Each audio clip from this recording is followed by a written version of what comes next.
Ladies and gentlemen, Johar. Asam bago sorsa ko jota ko Johar.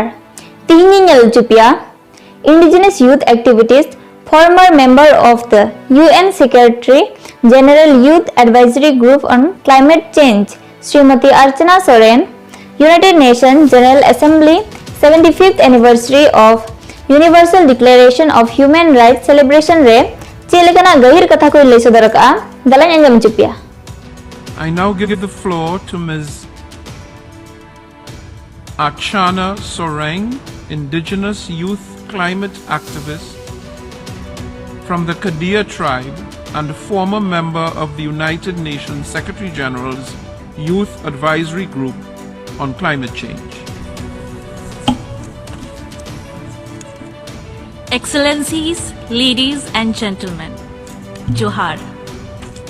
I'm truly honored and humbled as I stand before you at the United Nations General Assembly to celebrate the 75th anniversary of the Universal Declaration of Human Rights.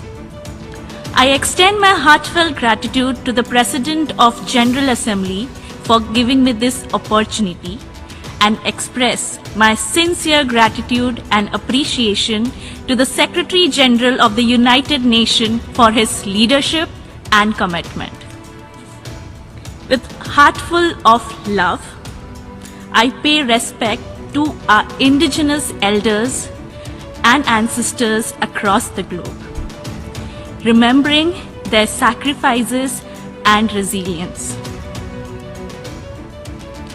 As a young person, being the torchbearer of the present and the future, I believe that the principles enshrined and values articulated in the Declaration remains as relevant as ever and is a significant landmark in itself. As we celebrate this milestone, it is extremely important to acknowledge, confront the uncomfortable truth and address the root causes of persistent injustices. As we are still experiencing gross human rights violations across the globe, in different shapes, kinds and degrees, directly and indirectly. The journey towards realizing these rights enshrined in the Declaration have been varied and uneven, especially with us, indigenous peoples, children, youth, women, and other marginalized communities. As we still continue to face systemic discrimination, cultural erasure, and gross human rights violation. We need new, stronger, and appropriate strategies to implement and protect the very existence and essence of the Universal Declaration of Human Rights. Denial of human rights can no longer continue and has to be an integral part of the national policies of the country. As we navigate the complexities of climate crisis, we must recognize the interconnectedness of climate, indigenous people, and human rights.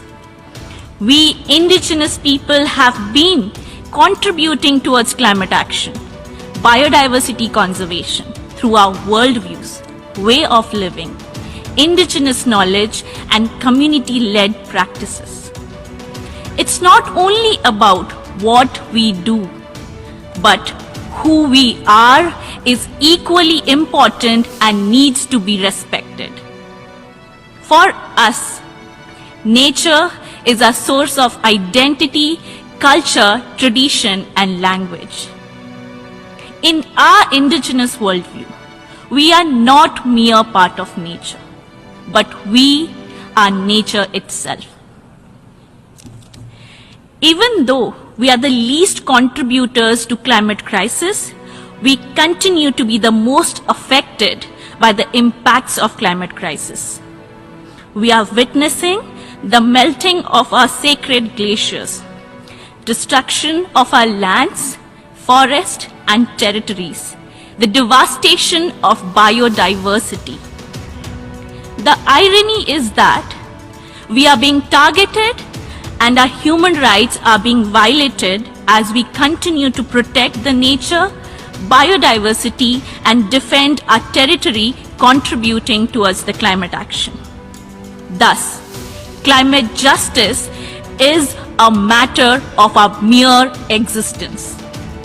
And we call for an inclusive space where our very existence is respected.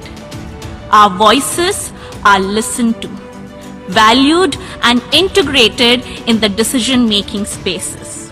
And most importantly, our right over our land, forest and territories is respected, recognized and enforced. I hereby emphasize that indigenous people and young people should be leaders of climate action and not victims of climate policies.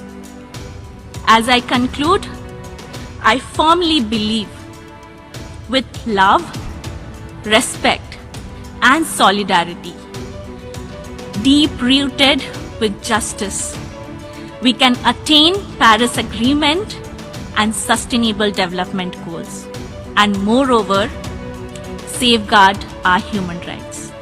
Thank you. Johar.